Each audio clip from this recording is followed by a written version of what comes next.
Welcome back, you unbreakable anomalies, you silent warriors who never signed up for boot camp but somehow graduated with honors from hell's curriculum. I heard what the psychologist said, the one with the clipboard and the government clearance, and the eyes that have assessed soldiers who've seen combat in places the maps don't name. They looked at you, studied your responses, measured your reactions to stimuli that make trained operatives flinch, and then they said it. That sentence that probably didn't even register fully at first. You have the pain tolerance of a trained operative. Let that sink in for a moment. Not the words themselves, but what they mean, what they reveal, what they accidentally confessed about you. They meant it as an observation, maybe even a compliment wrapped in clinical detachment. But what they didn't say, what they couldn't say because it would break their entire framework of understanding, is that operatives are trained for this, conditioned, prepared, given strategies and support systems and mission parameters. You weren't. You didn't get the manual, the team, the extraction plan, the psych evaluations before and after, the knowledge that someone was watching your back. You developed this tolerance in isolation, in silence, in the kind of darkness where screaming doesn't echo because there's no one close enough to hear. They train soldiers to withstand interrogation, to survive capture, to function under conditions designed to break the human spirit, and they do this with intention, with structure, with resources. You built the same capacity from nothing, with no instructor, no graduation ceremony, just survival instinct and the stubborn refusal to let reality crush you into dust. So when that psychologist made their assessment, they weren't just commenting on your ability to tolerate physical discomfort or emotional pressure. They were accidentally documenting something far more terrifying and far more powerful. They were documenting that somewhere in your past, probably over years, possibly over a lifetime, you were subjected to conditions that created the same neurological adaptations, the same psychological armor, the same pain threshold as someone who went through military conditioning. But here's the part that should make everyone uncomfortable, including that psychologist if they stop to think about it. Operatives choose their path. They volunteer. They know what they're signing up for. They get debriefed. They receive treatment when they come back broken. You didn't choose this. You survived this. You were forged in circumstances you never asked for, and now you carry capabilities that usually require government funding and institutional support to develop. Think about what that means practically, not metaphorically, not poetically, but in terms of actual human capacity and adaptation. Trained operatives learn to compartmentalize trauma, to function while injured, to suppress panic responses, to endure psychological torture, to maintain operational capacity under extreme duress. They learn this through controlled exposure, through gradually escalating challenges, through techniques refined over decades of military psychology. You learn this because Tuesday felt like a war zone, because your childhood was a minefield, because the people who were supposed to protect you became the threat, because survival meant developing skills that aren't supposed to exist outside of specialized training programs. The psychologist saw the result, the hardened exterior, the controlled responses, the ability to sit calmly while discussing things that make normal people visibly uncomfortable. What they didn't see, what they can't see from their clinical distance, is the process that created this. The thousands of moments where breaking wasn't an option, where you either adapted or disappeared. And here's where it gets interesting. Here's where the implications start spreading like cracks in ice. If you have the pain tolerance of someone who was intentionally trained to survive the worst humanity can devise, if your nervous system has been sculpted by experience into something that resembles military conditioning, then what else developed alongside that tolerance? What other capabilities emerged from those same circumstances? What other adaptations occurred that the psychologist didn't have tests for, didn't think to measure, didn't even know to look for? Because pain tolerance isn't an isolated trait. It's part of a constellation of survival mechanisms. And if one reached operative level without training, what about the others? Your threat assessment runs constantly now, doesn't it? Reading micro-expressions, cataloging exit routes, identifying potential dangers before they materialize. Your emotional regulation probably operates at a level that makes you seem cold to people who've never needed to hide bleeding wounds behind pleasant conversation. Your pattern recognition is likely off the charts because survival depended on predicting the unpredictable, on seeing 3 moves ahead when everyone else was still processing move 1. Nobody asks where operatives come from before they're operatives, before the training, before the selection process, before someone handed them a purpose and a mission and told them their pain would matter. Nobody asks because it's easier to believe that ordinary people become extraordinary through institutional transformation, through deliberate cultivation of capacity. But you shatter that comfortable narrative because you arrived at the same destination through a path that shouldn't exist, through training that wasn't training, through a curriculum written by chaos and delivered by circumstances that had no interest in your survival. Let's talk about that training ground. The one nobody acknowledges, the one that left no paperwork trail, no official record, just you standing here years later with capabilities you never asked for. Your training ground was inconsistency disguised as normalcy, wasn't it? The kind of environment where you never knew which version of reality you'd wake up to, where love and violence shared the same face, where safety was always conditional and conditions changed without notice. Operatives train in simulated unpredictability, controlled chaos designed to prepare them for mission variables. But their chaos has parameters, has limits, has an off switch. Yours didn't. Yours was the constant not knowing, the perpetual assessment of threat level, the exhausting calculation of which mask to wear, which version of yourself might survive the next interaction.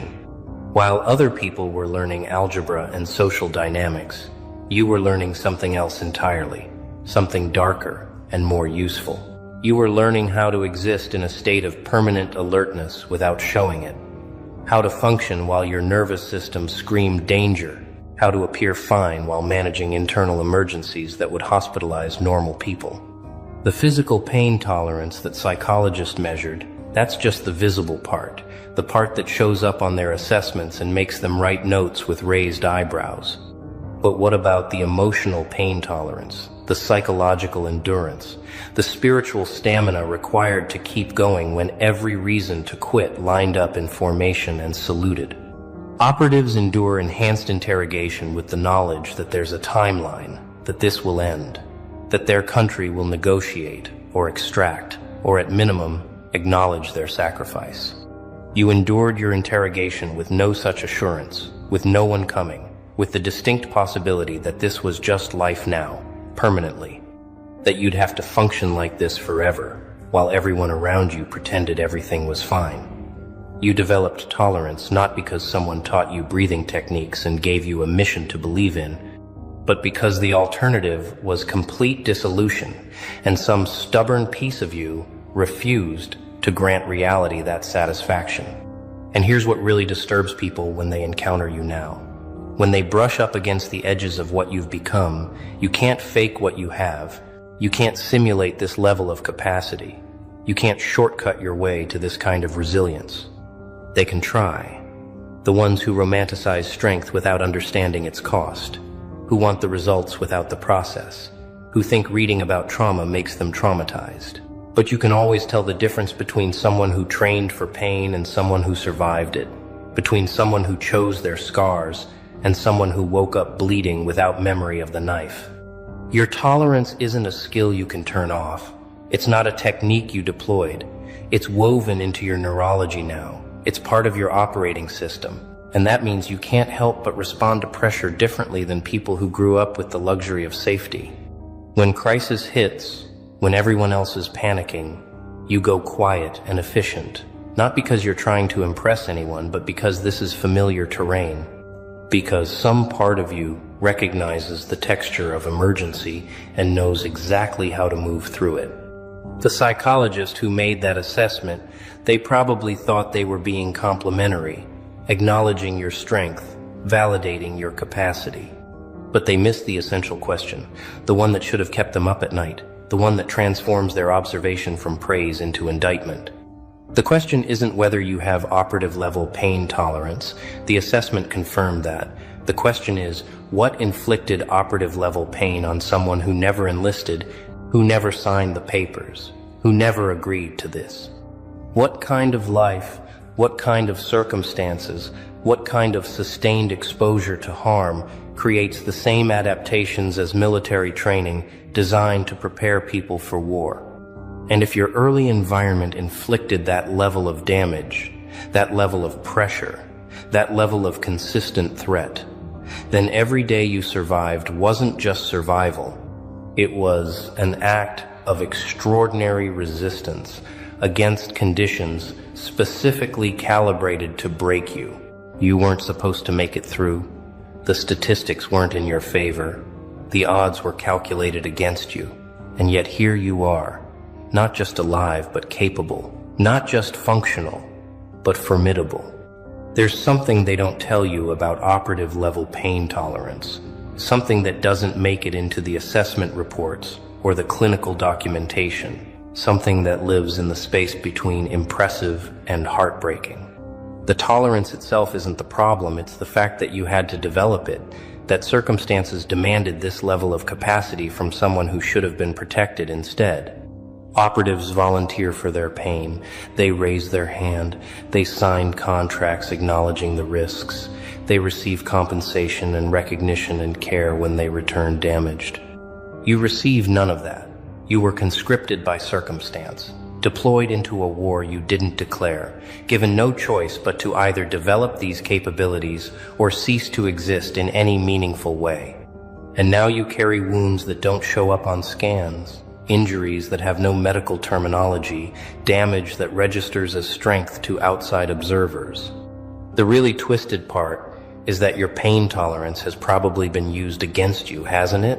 By people who needed you to be okay, because your not being okay would inconvenience them, would force them to acknowledge their role in your damage, would require them to feel things they've spent their lives avoiding. They saw your capacity to endure, and they mistook it for consent. They watched you survive and assumed you were fine. They witnessed your tolerance and decided that meant they could keep going, keep pushing, keep taking, because clearly you could handle it. This is what happens when strength born from necessity gets interpreted as strength born from nature. When survival mechanisms get reframed as personality traits. When the armor you built to protect your humanity gets mistaken for the absence of humanity itself. They called you strong when they meant convenient. They called you resilient when they meant useful. They called you capable when they meant they didn't have to stop hurting you. But let's examine what operative level pain tolerance actually looks like in civilian life, in relationships, in everyday interactions, where this capacity becomes both advantage and curse. You probably don't complain much, do you? Not because you're trying to be stoic or impressive, but because the threshold for what registers as worth mentioning sits so far beyond normal that by the time something actually bothers you enough to vocalize, everyone else would already be hospitalized. You've learned to translate your experience into language other people can process, downgrading your 10 to their 3 so they don't panic or dismiss you as dramatic. You've developed the exhausting skill of making your pain digestible for people who've never had to develop any tolerance at all. People who can afford the luxury of falling apart over inconveniences while you're holding yourself together through catastrophes they can't even imagine. This creates a strange isolation, doesn't it? A loneliness that lives right in the middle of connection. Because how do you bridge that gap between your operational reality and their theoretical understanding of difficulty? They talk about their hard day, and you nod along, knowing your hard day would break them in half, knowing their worst nightmare is your Tuesday afternoon, knowing that if you actually shared what you manage on a daily basis, they'd either think you're exaggerating or they'd realize they have nothing useful to offer you. So you become fluent in 2 languages, the sanitized version for public consumption and the raw truth you keep locked behind layers of casualness and humor and strategic vagueness.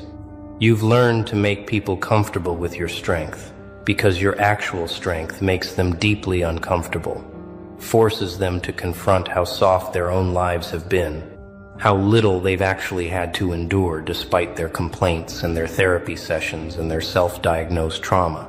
And the darkest part, The part nobody wants to acknowledge is that this tolerance probably saved your life, but it also stole something from you, something you can't get back, something that doesn't have a name but leaves a hollowness where softer feelings used to live. You can endure almost anything now, but you've lost the ability to fully relax, to trust that safety will persist, to believe in permanence of good things. Every positive experience comes with the background hum of waiting for the other shoe to drop.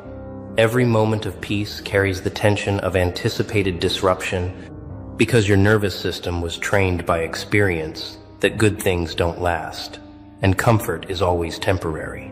The psychologist measured your tolerance, but they didn't measure what that tolerance cost you, what you sacrificed to develop this capacity. What parts of normal human experience became inaccessible once survival required this level of armor? You won the war of staying alive, but the victory came with casualties they don't have tests for, losses that don't appear in assessments, grief for a version of yourself that might have existed if the world had been different, if safety had been real, if you'd been allowed to stay soft. Here's what nobody prepared you for: the moment when your operative level tolerance stops being a survival mechanism and becomes your primary mode of existence, when the armor you built can't be removed, even when the threat has passed, even when you're finally safe, even when people offer you softness, and you can't remember how to receive it. This is the ghost protocol, the permanent activation of systems designed for temporary crisis. And if you're honest with yourself, you recognize it immediately. You're running survival programming in peacetime environments, deploying wartime strategies in civilian interactions, maintaining threat readiness in rooms full of people who've never seen real danger. And the exhausting truth is you can't just turn it off. You can't flip a switch and return to some baseline that probably never existed. Because this tolerance isn't a costume you put on. It's who you became when becoming anything else meant extinction. You've probably noticed how people react when they accidentally glimpse the real scope of what you carry, how quickly they retreat, how desperately they need to believe you're exaggerating or being dramatic or attention-seeking. Because the alternative, that you're telling the truth, that you actually lived through things that created this level of capacity, is too destabilizing for their comfortable worldview. They need you to be okay, not for your sake, but for theirs. They need your pain to be manageable, because unmanageable pain in someone who seems fine suggests that maybe fine is a very complicated word. That maybe people walk around every day carrying horrors that don't show, that maybe the person next to them in line at the coffee shop has survived things that would shatter their entire sense of reality. So they minimize, they redirect, they change the subject, they make jokes, they do anything to avoid sitting in the full weight of what you've endured and what you continue to endure, just to appear functional. But here's where it gets interesting, where the tragedy transforms into something else, something that looks almost like advantage if you squint at it from the right angle in the right light. Your tolerance didn't just make you capable of enduring pain, it made you capable of perceiving reality with a clarity that most people will never access. You see through performance immediately. You recognize manipulation before the manipulator finishes their opening line. You spot the fractures and facades that everyone else accepts as solid. This isn't cynicism, it's pattern recognition refined by necessity. It's threat assessment that learned to read invisible signals because visible ones came too late. You developed a kind of X-ray vision for authenticity, for genuine danger versus performed danger, for real connection versus transactional interaction. And this makes you simultaneously invaluable and unbearable to be around because you see what people desperately need to keep hidden. The Ghost Protocol means you move through the world differently now. You're present, but not entirely. You're engaged, but always maintaining exit strategies. You're connected, but never fully committed. Because commitment requires vulnerability, and vulnerability requires trust, and trust requires a level of faith in persistent safety that your experience has systematically dismantled. People call this walls. They say you have barriers. They suggest you need to open up, but what they're really saying is that your appropriate risk assessment makes them uncomfortable, that your refusal to pretend everything is fine disrupts their need to believe everything is fine, that your operational awareness reminds them how asleep they are, You're not closed off. You're appropriately calibrated for a world that has repeatedly demonstrated its capacity for harm. You're just refusing to pretend that past patterns don't predict future probabilities. And let's address the elephant that follows you through every room, the question that hovers behind every interaction even if nobody speaks it aloud. If you have operative level tolerance, if you've survived operative level circumstances, what does that make you now? What category do you fit into?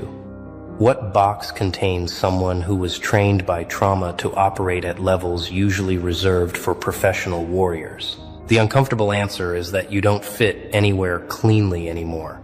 You're not quite civilian because civilians don't carry what you carry. But you're not quite anything else either because you never got the recognition, the structure, the community that comes with official designation. You're a ghost operative, trained by necessity, deployed by circumstance, operating without support or acknowledgement, completing missions that no one assigned, surviving operations that have no official name. You're proof that the human system can adapt to almost anything if survival depends on it. But you're also proof that such adaptation comes with costs that compound daily, that carrying this capacity in a world not designed for it creates friction that wears you down in ways that don't show on assessments.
Silence.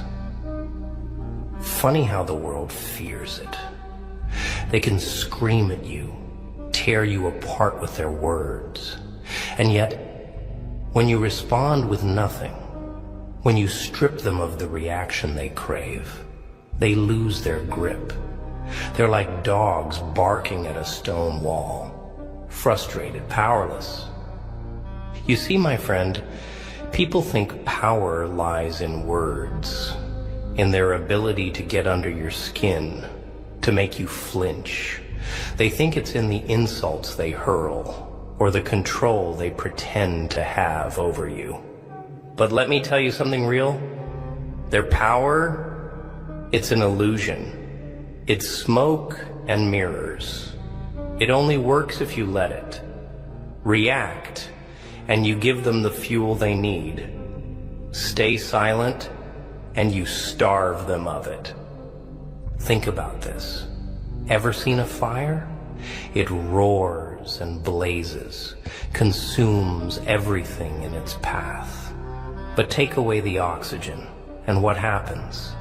It dies. That's what your silence does. It suffocates the flames of their control. Every time you hold your tongue, every time you refuse to give them the satisfaction of your pain, you're cutting off their air supply. And yeah, I know what you're thinking, but Joker, isn't that weakness? Isn't silence just letting them win? No, no, no. Silence isn't weakness. It's restraint. It's power. The strongest man in the room isn't the one who shouts the loudest. It's the one who stands unshaken while chaos rages around him. You've been through it, haven't you? The betrayals, the lies, the people who smiled to your face while sharpening the knife for your back. They wanted to see you fall. They wanted you to beg, to crumble. But here's the truth. They can't handle. You're still standing. Let me tell you about a wolf, a lone wolf, cast out of the pack. The world sees him as weak because he's alone. But that wolf, he learns to survive on his own, to hunt without help, to endure the cold without warmth. That wolf becomes stronger than the pack could ever imagine.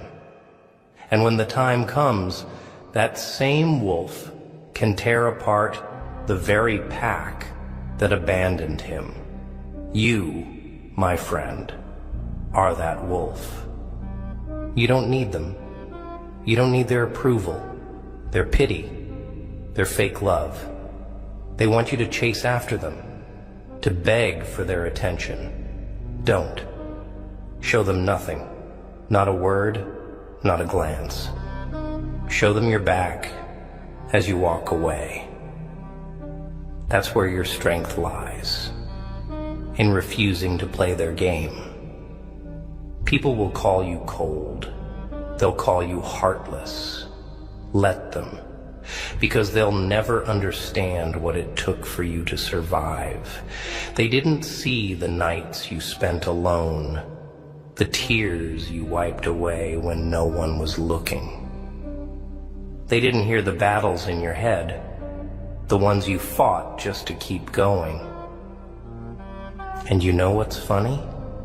The same people who mock you, who try to break you, they're the ones who fear you the most. They fear the silence because it means they don't matter. It means their words have no weight, their actions, no consequence. Silence is your shield, your weapon. Let me break it down for you. Life is like a chessboard. Every move, every reaction, it's a piece you give away. Show them anger, and you've lost a pawn. Show them fear, and you've given away your queen. But stay still, keep your silence, and you've checkmated them without moving a piece. Think about the greats, the ones who truly changed the world. They didn't waste their energy arguing with fools. They didn't stop to explain themselves to those who wouldn't understand. No, they moved in silence. Let their actions do the talking. And when they struck, it was decisive. Here's the thing. People will try to control you because they're terrified of losing control over their own lives. They project their insecurities onto you, their fears, their failures. They want you to carry the weight of their brokenness so they don't have to face it. Don't fall for it. You've got to be like water. Water doesn't argue with the rocks in its path. It flows around them, over them, through them. It carves its own way, silently, persistently, and in the end, it shapes the very rocks that try to stop it. So, here's my advice. Let them talk. Let them scheme. Let them try to break you. But show them no reaction. None. Their power ends where your silence begins. Walk away from their noise, their drama, their chaos. Focus on your path, your goals, your strength. And when the day comes, and it will come, when they realize they couldn't break you, they'll fear you. Not because of what you said, but because of what you didn't. Not because of what you did, but because of what you became. Stand tall, be the wolf, not the sheep. Be the silence, not the noise. And remember this, your silence isn't just the absence of words. It's the presence of power. It's the loudest thing they'll never hear. They don't deserve your pain. Save it for yourself. Use it to build, to rise, to conquer. And when you do, when you've reached the top, look back, not to gloat, not to pity, but to remind yourself that silence was the key all along. Ah, but I know it's not easy, is it? Silence isn't the path most people take. They run their mouths because they're afraid of being forgotten, of being irrelevant. But let me tell you a secret. Words are cheap. They're empty currency for people with empty lives. Actions, silence. Now that is expensive. Only the strong can afford it. They're going to test you. Oh, they'll poke, prod, try to get a rise out of you. Why? Because your reaction validates their existence. It gives them purpose, meaning. Don't give it to them. Let them scream into the void while you remain untouchable. That's power. That's dominance. Do you know what happens when you react? When you argue, you've already lost. The moment you respond, you're playing their game on their terms. They're not looking for resolution. No, they're looking for control. They want to drag you into their chaos because that's where they thrive. But you don't belong in the mud. You were born for higher places. You ever see a lion react to the barking of dogs? Never. The king doesn't lower himself to the level of peasants. He keeps his head high, his stride steady. He doesn't need to prove his power. It's understood. Be that lion. And when they come at you with their petty games, their insults, their betrayal, because they will, don't flinch. Don't blink. Silence isn't just your weapon. It's your fortress. Build your walls high. Let no one in who doesn't deserve it. But I know what you're thinking. What if it hurts? What if the silence feels like loneliness? My friend, that's where they've got you twisted. Silence isn't loneliness. It's solitude. There's a difference. Loneliness is when you're begging for someone to fill the void. Solitude is when you've learned to fill it yourself. You've got to learn to enjoy your own company. Become your own fortress, your own kingdom. When you're truly comfortable being alone, no one can use isolation as a weapon against you.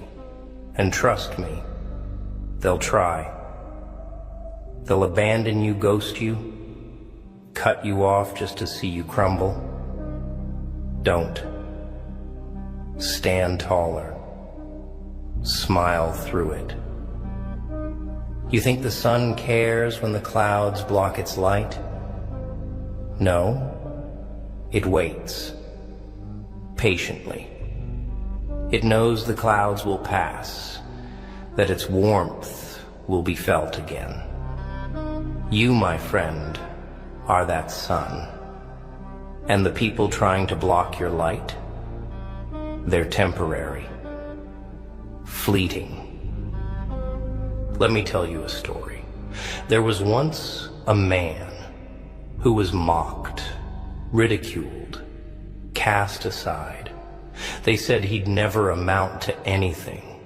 They laughed at his failures, at his pain. And do you know what he did? He stayed silent. He didn't fight back. He didn't try to prove them wrong. He let his work, his grind, his success speak for itself. And when the day came, when he stood on top of the mountain, they were the ones scrambling for his attention. But by then, he didn't need them. He had already won. That's your future. But only if you learn to master the art of silence. Silence isn't passive. It's active. It's a choice, a discipline. It's saying, I don't need your validation. I don't need your approval. I am enough as I am. The world will try to tell you otherwise.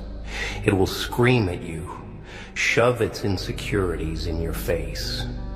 Don't listen.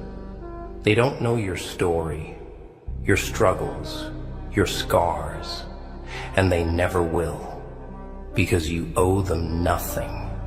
Not your pain, not your joy, not your energy. Scars. Let's talk about those, shall we? You've got them, don't you? Physical, emotional, mental.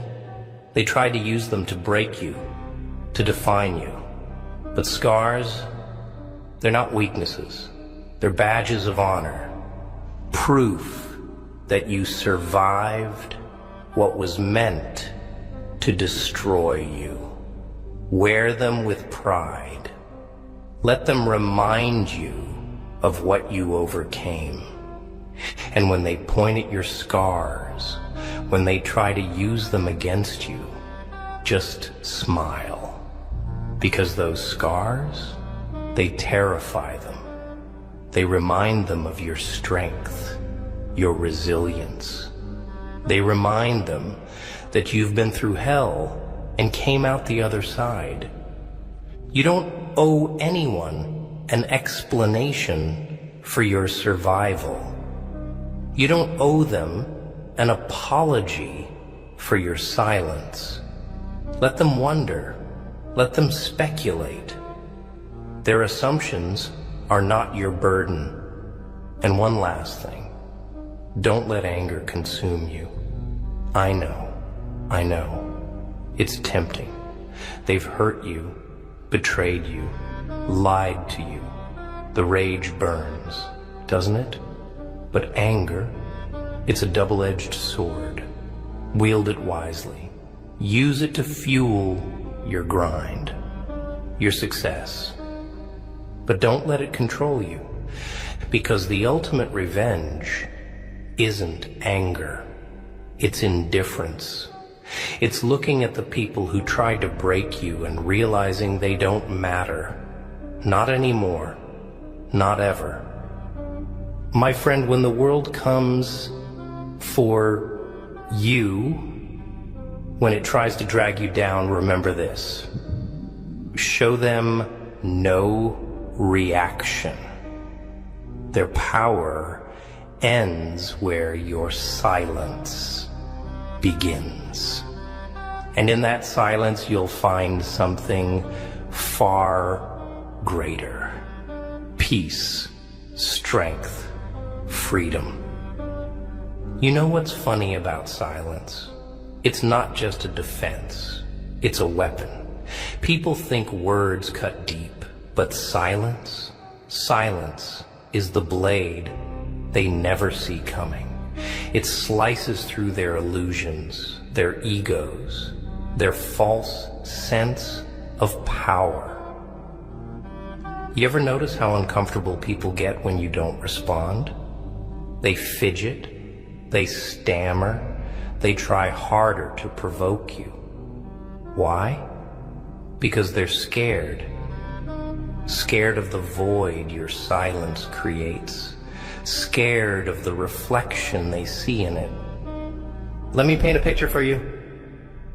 Imagine a man standing in a crowd, everyone shouting at him, mocking him, demanding his reaction. But he stands still, his face calm, his eyes steady. The crowd grows louder, more desperate, and then, one by one, they fall silent. Why? Because they realize their words have no power over him. That's what you need to be. A stone in a sea of noise. Unmoved, untouchable. They'll call you arrogant, cold, unfeeling. Let them. They can't understand the strength it takes to remain silent in a world that thrives on noise. They don't see the discipline it requires, the self-control. Silence is not the absence of emotion. It's the mastery of it. It's knowing when to speak and when to let your silence scream louder than any words ever could. But don't get me wrong, it's not about being passive. Silence isn't about hiding. It's about choosing. Choosing what deserves your energy, your attention. Most people, they're not worth it. They don't deserve to hear your pain, your story, your truth. They'll twist it, use it against you. So, guard it, protect it. Think of your silence as a vault, and inside, it is your power. Don't open that vault for just anyone. Most people aren't worthy of what's inside. They haven't earned it. And if they try to force it open, lock it tighter. And here's the thing. When you choose silence, you force the world to listen to your actions. Because actions, my friend, are the loudest language. When you rise, when you succeed, when you thrive, despite everything they did to you, that's when you speak. Not with words, but with results. Look, I'm not saying it's going to be easy. It's not. The world doesn't like people who don't play by its rules. They'll try to break you, to force you to conform.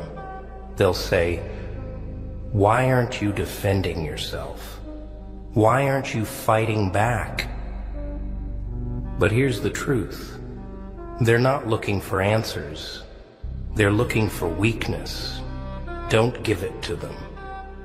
You gotta understand something about people. They're addicted to control. They want to control how you think, how you feel, how you react. But silence takes that control away. It puts the power back in your hands. Think about the greats, the warriors, the leaders, the legends. They didn't waste their breath on the opinions of lesser men. They didn't stop to explain themselves to those who couldn't see their vision. They kept moving forward, focused, relentless. That's what you need to do. You've got a storm inside you, I can see it. It's raging, tearing you apart. But that storm, it's not your enemy, it's your power. Harness it, channel it, let it fuel you, because storms don't apologize for their destruction, and neither should you. Here's another thing most people won't tell you. Silence isn't just about ignoring the noise around you. It's about silencing the noise within. Those voices in your head, the ones telling you you're not good enough, that you'll never make it, shut them up. Drown them out with action, with progress. You ever hear the phrase, "Are still waters run deep"? That's you. Calm on the surface, but beneath, depths they can't even begin to fathom. That's your strength. They'll underestimate you because you don't show your cards, because you don't react the way they expect. Let them. Let their ignorance be your advantage. But don't let your silence turn into isolation. There's a difference. Silence is a tool, a strategy. Isolation, that's a trap. Build your circle carefully. Surround yourself with those who understand your silence, who respect it. Not everyone will. Most won't. And that's okay. Quality over quantity. Always. Remember this. Every great movement starts in silence. The most profound changes, the most powerful revolutions, they begin in the quiet moments when no one is watching. That's where you are now, in the silence, laying the foundation for something greater. And when the time comes, when you've built your empire, when you've reached the heights they said you never could, they'll realize their mistake. They'll see that their words, their noise, their games, they were nothing. They were dust. You don't need to announce your plans, your dreams, your struggles. Keep them guessing. Keep them wondering. Mystery is power. Let your silence speak for you. And when you do speak, make it count. Every word, every action, make it a statement they'll never forget. When you walk away from the noise, from the chaos, don't look back. The past has nothing new to say. Focus on the path ahead. It's yours to carve, yours to conquer. And when you reach the end, you'll realize the truth. The silence wasn't just a tool. It was your greatest ally. You see, silence is more than just a reaction or the lack of one. It's an art, a strategy. But like any weapon, it takes practice It takes patience, because they'll come at you harder when they realize you're not playing their game.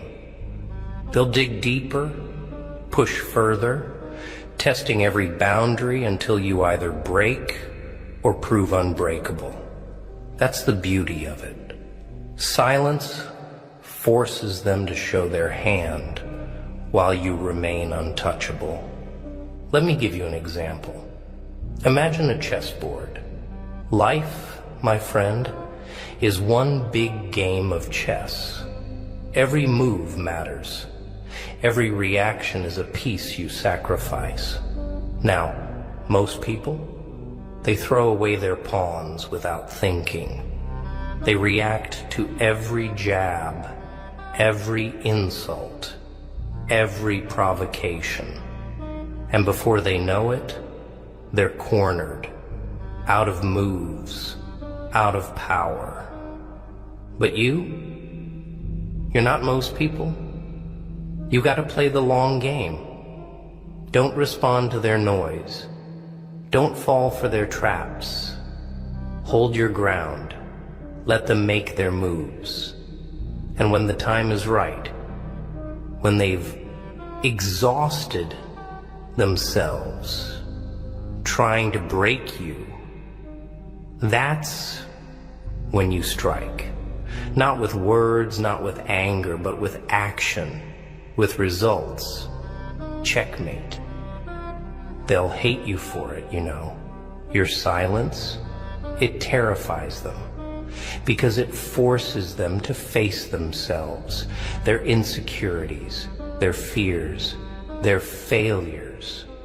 When you don't react, when you don't give them the validation they crave, they're left alone with their own demons.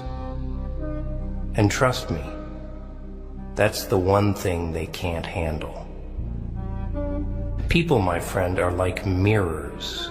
They reflect what you give them. Show them anger, and they'll throw it back at you tenfold. Show them fear, and they'll feast on it. But show them nothing, show them silence, they crack, they shatter under the weight of their own emptiness. It's ironic, isn't it? The louder they scream, the more they reveal how powerless they really are. And the quieter you remain, the more power you hold. That's the game. That's the secret. But don't think for a second that silence is easy. It's not. It's a battle, a war even. Against them, yes, but also against yourself. Against the part of you that wants to lash out, to scream, to fight back. You've got to master that part of yourself. Control it. Tame it. Because once you do, you become untouchable, unstoppable. You ever hear the phrase, speak softly and carry a big stick? That's the essence of silence. You don't need to shout to make an impact.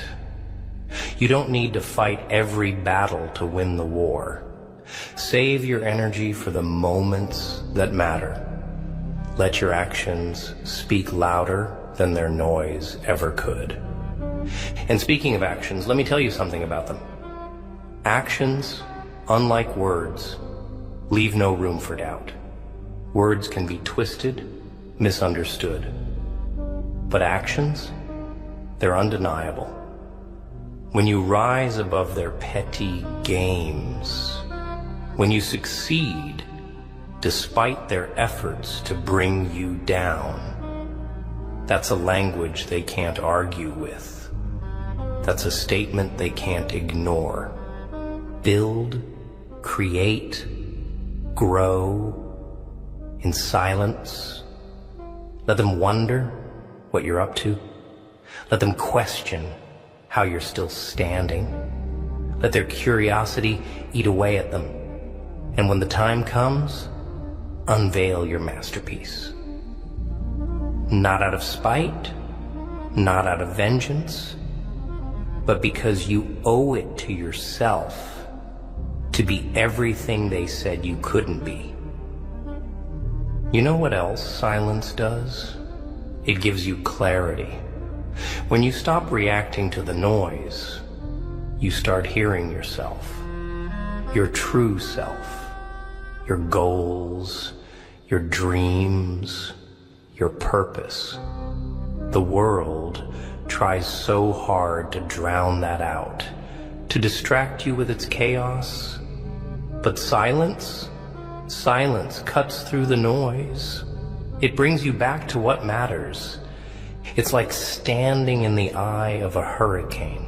The storm rages around you, screaming, tearing everything apart. But in the center, stillness, peace. That's what silence is. A refuge, a sanctuary. And from that place of stillness, you can see everything clearly. Your enemies, your allies, your path forward. But here's the catch. Not everyone will understand your silence. Most people won't. They'll see it as weakness, as indifference. They'll try to pull you back into their noise, their chaos. Don't let them. Protect your peace like your life depends on it. Because it does. And when they say you've changed, when they accuse you of being cold, distant, unfeeling, let them. They're right. You have changed. You've grown, evolved. You're no longer the person they could manipulate, control, destroy. You're stronger now, smarter, more focused. You've become the storm they tried to escape. And the best part? They'll never see it coming because you didn't announce it. You didn't warn them. You let your silence do the talking. And when it spoke, it roared. My friend, the next time they come at you with their games, their lies, their noise, remember this. You don't owe them a reaction. You don't owe them an explanation. Show them no reaction. None. Their power ends where your silence begins. And in that silence, you'll find something they'll never understand. Freedom. Freedom from their expectations, their judgments, their control. Freedom to be who you are, unapologetically. To live life on your terms. Because at the end of the day, silence isn't just a tool, it's a declaration, a revolution, a promise to yourself that you will not be broken. Not by them, not by anyone. But I know what you're thinking. What about justice? What about fairness? Shouldn't they pay for what they've done to me? Oh, my dear friend, justice is a lovely idea, but it's not for this world. Fairness? It's a myth told to keep the weak quiet while the strong feast on them. No, you're not here to wait for justice. You're here to create it on your terms. But here's the thing. Justice doesn't need to be loud. Revenge doesn't need to be flashy. The sweetest victories, they're silent, quiet. The kind of victories where the world doesn't see it coming until it's too late. And those who wronged you, they'll realize it only when they're left choking on their own irrelevance. You want an example? Fine. Look at the seeds of a tree. Tiny, insignificant, buried under dirt. No one notices them. No one cares. But while the world moves on, those seeds are working, growing, pushing through the darkness. And then one day, they break the surface. They tower over everything. The dirt that tried to bury them becomes the foundation for their strength. That's you. You're that seed. Small now, maybe, but growing, silent, unstoppable. Let them underestimate you. Let them believe their lies about you. That's their weakness, not yours. Because while they're wasting their energy tearing you down, you're building. Every step you take in silence, every move you make without announcing it, it's a step toward a version of you they won't be able to handle. And when you finally emerge, don't look for their validation. Don't seek their apology or their acknowledgement. Their words won't matter then, just like they don't matter now. What matters is you, what you've built, what you've become. But silence, my friend, isn't just about keeping your mouth shut. It's about focus, discipline. It's about choosing where your energy goes. And trust me, most people don't deserve your energy. They haven't earned it. They never will. Think of it this way. Your energy is a currency, and most people are bad investments. They'll drain you, waste you, and give you nothing in return. So stop spending it on them. Invest in yourself, in your growth, in your future. That's where the real wealth is. And here's the funny thing about silence. It drives people mad. They can't stand it. They thrive on reactions, on drama, on chaos. When you deny them that, when you give them nothing, they spiral. They start to question themselves, doubt their own power. Your silence becomes their torment. It's poetic, really. But don't let their madness consume you. Stay focused. Stay calm. Remember, you're not here to play their games. You're here to win the long war. And that war, it's not against them. It's against the version of you they tried to create. The weak, broken, desperate version they wanted you to be.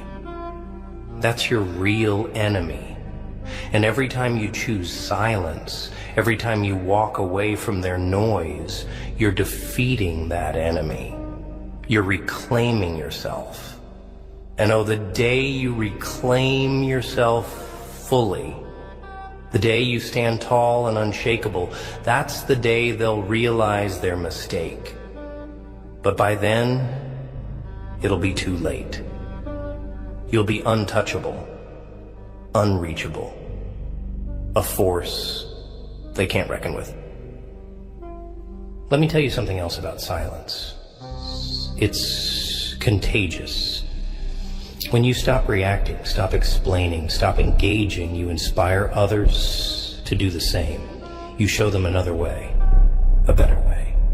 And that's power. Real power. The kind that doesn't need to shout to be heard.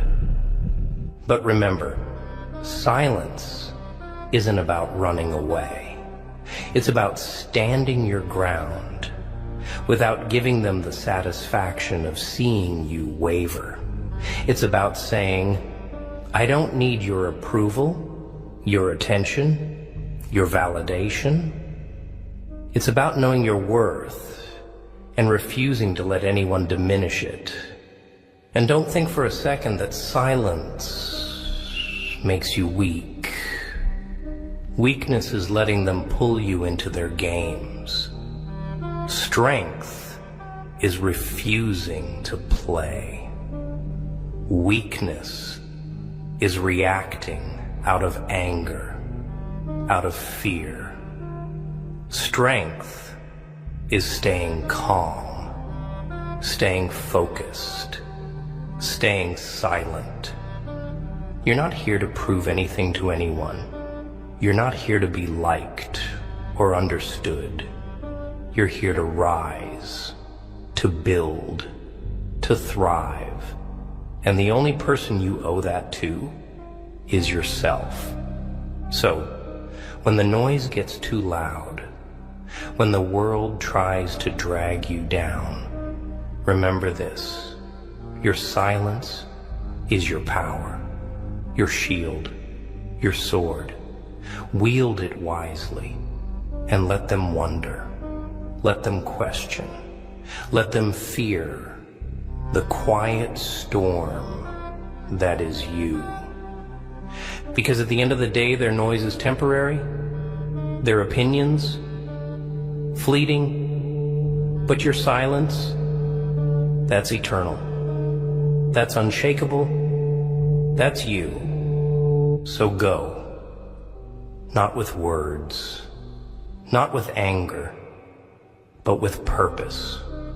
And let your silence do what it does best. Speak louder than their noise ever could.